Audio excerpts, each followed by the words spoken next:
बिस्मिल्लाहिर्रहमानिर्रहीम। अस्सलाम वालेकुम डियर स्टूडेंट, कैसे हैं आप लोग? उम्मीद करता हूँ खैरियत से होंगे और वेकेशंस को एंजॉय कर रहे होंगे। लेकिन इंजॉयमेंट के साथ साथ आपने बेटा अपना जो है ये सिलसिला ज़रूर जारी रखना है स्टडी का। हम चैप्टर जो है 4 कंप्लीट हो चुका था हमारा एक्सरसाइज 4.2 का, और अब हम करने जा रहे हैं स्टार्ट हमारा नया चैप्टर नंबर 5। ये चैप्टर बेटा बेसिकली चैप्टर से कहना तो नहीं चाहिए, बिकॉज इसमें जस्ट ओनली वन एक्सरसाइज है और वही हमने करनी है। और उसमें भी हम जो टॉपिक है वो ऑलरेडी डिस्कस कर चुके हैं। उसमें बेटा हमने सिस्टम ऑफ लीनियर इक्वेशंस को डिफरेंट मेथड से सॉल्व करना है। यानी लीनियर इक्वेशंस क्या होती हैं ये तो हमें पहले से ही आइडिया है कि कोई भी ऐसी वेरिएबल जिसमें वेरिएबल के एक्सपोनेंट या पावर 1 हो वो हमारी लीनियर इक्वेशन होती है। इसमें मल्टी मतलब वेरिएबल आ सकते हैं, मतलब 1 2 3 4 5 6 एंड सो ऑन, 4 या 5 6 तक आ सकते हैं। तो स्टार्ट करते हैं अपना टॉपिक। क्वेश्चन नंबर 1 है बेटा इसमें, solve the system of linear equations by using row operation. यानी रो ऑपरेशन को इस्तेमाल करते हुए हमने इन जो इक्वेशंस हैं लीनियर इक्वेशंस उनको सॉल्व करना है इस सिस्टम को। तो इसके लिए मैंने क्वेश्चन नंबर 1 का सेकंड पार्ट चूज़ किया है आपको करवाने के लिए। तो स्टूडेंट देखें क्वेश्चन क्या है। पहले क्वेश्चन को हम व्यू कर लेते हैं। x1 plus x2 plus x3 equal to a. x1 plus 1 plus ए, x2 plus x3 equal to 2a। x1 plus x2 plus 1 plus a into x3 equal to 3a। ये हमारा क्वेश्चन है। सबसे पहला काम आपने मेरे क्या करना है इस क्वेश्चन में जो कोफिशिएंट होंगे उनको यूज़ करते हुए आपने इसको जो है लिख लेना है मैट्रिक्स फॉर्म में। 1 1 1 a 1 1 plus a 1 2 a 1 1 1 plus a 3a। इनकी ये जो इसका क्वेश्चन क्या है 1, बिकॉज जिसका कोई क्वेश्चन नहीं आता वी नो दैट वो 1 होता है। तो इसको लॉजिक को यूज़ करते हुए मैंने ये सारे के सारे क्वेश्चन लिख लिए, और ये a2 a3a at the end last column में इनको भी लिख दिया। एक्चुअली ये हमारा ऑगमेंटेड मैट्रिक्स बन जाता है जिसको हम ए बी से डिनोट करते हैं। ये भी आप लिख सकते हो। अब हमने इसको सॉल्व कैसे करना है। सॉल्व हमने बिल्कुल इसको उसी वे में करना है जैसे आपको याद होगा प्रीवियस चैप्टर में मैंने आपको बताया था एचिलॉन फॉर्म। एचिलॉन फॉर्म क्या थी कि प्रिंसिपल डायगोनल एलिमेंट 1 और जो उनकी रिमेनिंग नीचे वाली वैल्यूज़ हैं, सिर्फ नीचे वाली, वो उन वैल्यूज़ को हमें ज़ीरो करना है। और देखें हम स्टार्ट करते हैं अपना काम। देखें सबसे पहला काम आइडेंटिटी मैट्रिक्स को आपने ध्यान में रखना है। आइडेंटिटी मैट्रिक्स कहता है कि सबसे पहला एलिमेंट 1 होना चाहिए। ऑलरेडी 1 है, no need to change it. तो उसके नीचे क्या होना चाहिए 0 0 0 0 लाने के लिए ऑब्वियसली 1 में -1 करेंगे तो 0 होगा ना। 1 -1 0 1 -1 0। तो बिल्कुल यही लॉजिक मैंने फॉलो की है। चेंज किस में आनी है R2 में और R3 में। देखें R2 में और R3 में, बट R1 में कोई चेंज नहीं आनी है। R2 प्लस R1 इंटू -1, क्योंकि R1 की हर एलिमेंट को -1 से मल्टीप्लाई करके हम R सेकंड में ऐड कर देंगे। तो -1 प्लस 1 0 प्लस 1 -1 0 के ओनली यहाँ पर a बच जाएगा। -1 प्लस 1 0 आ जाएगा, और ये -a2 में a में से a जब माइनस होगा तो ओनली a बच जाएगा। इसी तरह से हमने R1 के हर एलिमेंट को -1 से मल्टीप्लाई करके जब R3 ऐड किया तो ये हमारे पास आ गया 0 0 a और 2a, बिकॉज 3a में से जब a माइनस होगा तो क्या बच जाएगा 2a।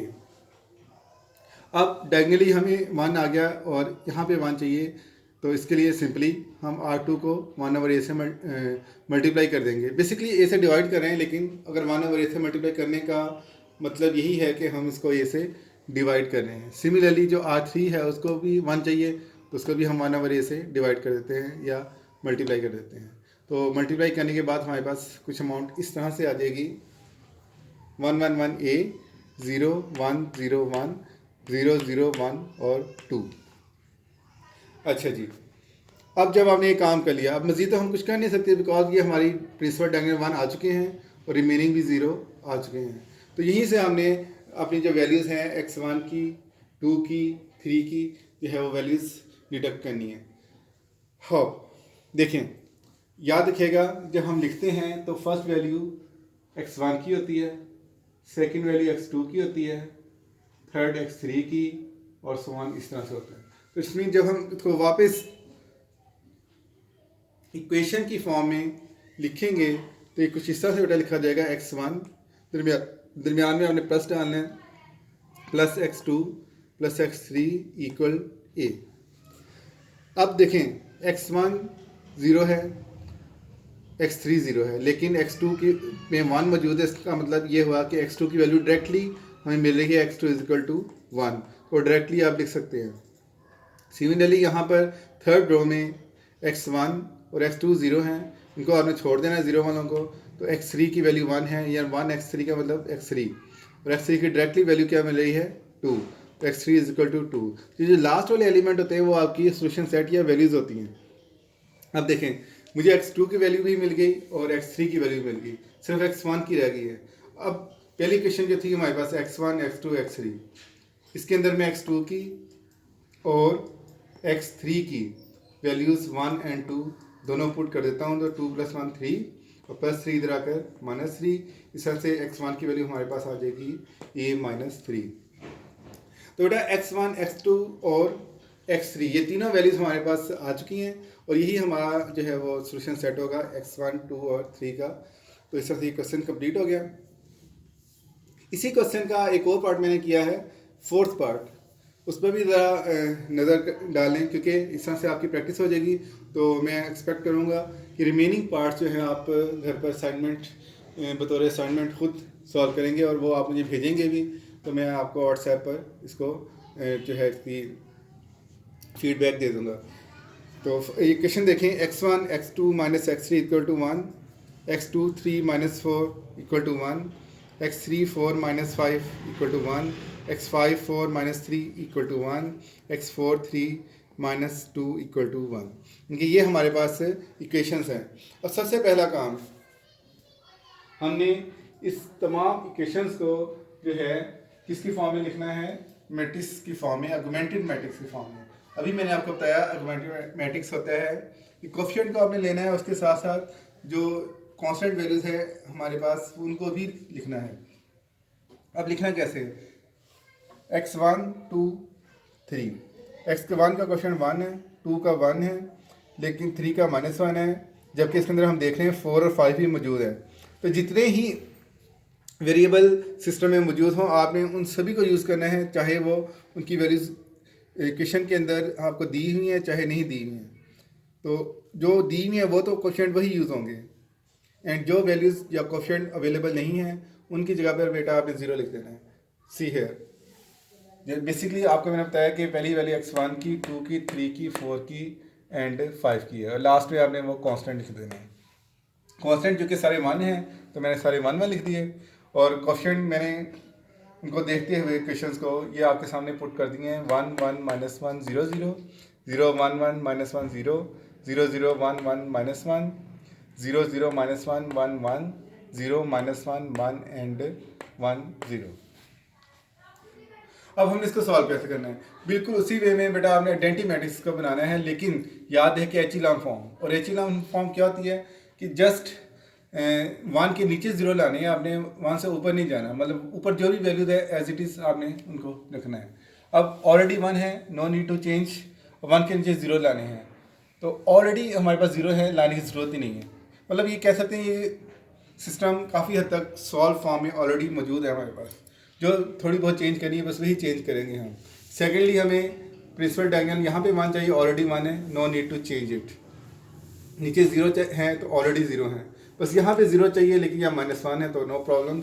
और 5 है, ये 1 2 3 4 5, और 5 में चेंज करेंगे, ऐड करेंगे, +1 है तो -1, अगर -1 है तो +1, क्योंकि -1 है इसलिए R5 + R2, और ये +1 से मल्टीप्लाई करके इनके R2 के हर एलिमेंट को 1 से मल्टीप्लाई करेंगे, R5 में ऐड करेंगे, तो 0 + 0 0 आ जाएगा, 1 - 1 0 आ गया। सिमिलरली ये 1 + 1 2 आ जाएंगे, -1 + 1 0 आ जाएगा, और ये आपका 0 + 0 0 आ गया, और ये 1 + 1 2 आ गया। इस तरह से ये हमारे 2 कॉलम्स वाला मामला सॉल्व हो गया। अब थर्ड कॉलम में जाते हैं, और थर्ड कॉलम में हमें यहाँ 1 चाहिए, ऑलरेडी 1 है तो no problem, no need to change it.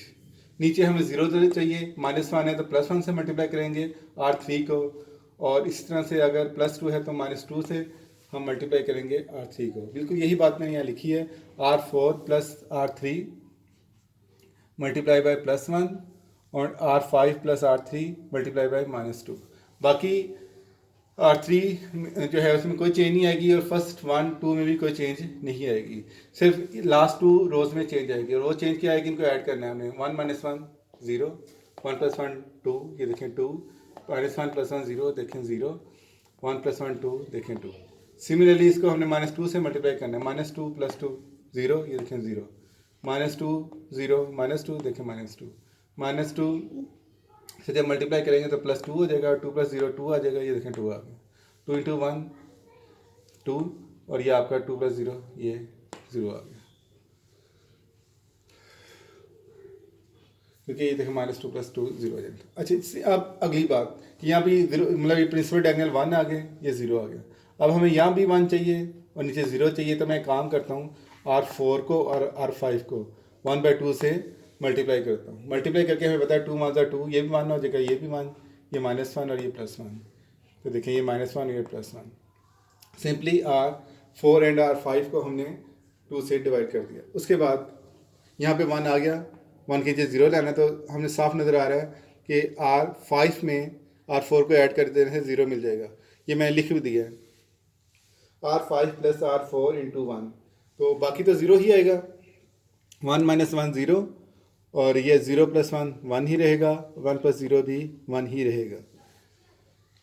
अब ज़रा एक ओवरव्यू लें, तो principal diagonal all diagonal are 1 and remaining lower triangular elements are 0। Upper से हमें कोई मतलब नहीं है, हमें जस्ट प्रिंसिपल डायगोनल्स 1 होने चाहिए और remaining lower triangular elements should be 1। अब हमने स्टार्ट कैसे करना है, इक्वेशंस बनानी है। तो हमारे पास 5 वेरिएबल थे, x1 + x2 - x3, x1 + x2 - x3। जो 0 हो बेटा उसको छोड़ देना, हमने नो नीड टू राइट 0, क्योंकि अफेक्ट नहीं करता। = 1 आ जाएगा। उसके बाद सेकंड रो को चेक कर लें, चूँकि ये 0 इसको छोड़ देंगे, हम 2 से स्टार्ट करेंगे, x2 + x3 - x4 = 1, x2 + x3 - x4 = 1। Similarly third row को हम देख लेंगे, x1 और 2 को छोड़ देंगे,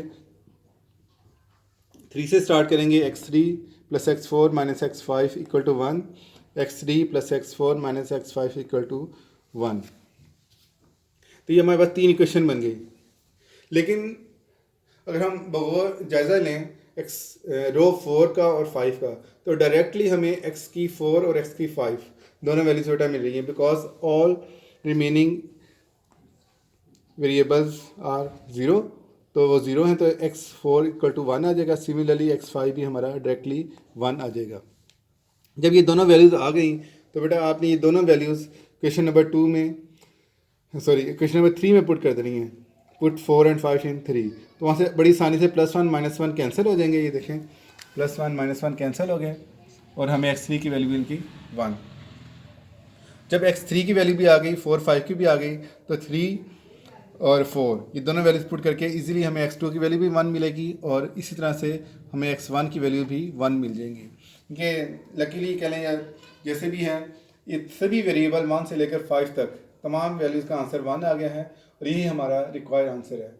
ठीक हो गया, इस तरह से ये क्वेश्चन भी कंप्लीट हो गया। और ये फर्स्ट क्वेश्चन था हमारा, इसके बेटा तकरीबन 4 क्वेश्चन हमने करने, बाकी 5 और 6 आप नहीं करेंगे, और वो हर पार्ट से मैं 1-2 क्वेश्चन या पार्ट करवा दूँगा। तो इंशाल्लाह मिलते हैं नेक्स्ट लेक्चर में, तब तक के लिए अल्लाह हाफिज़, अपना ख्याल रखिएगा।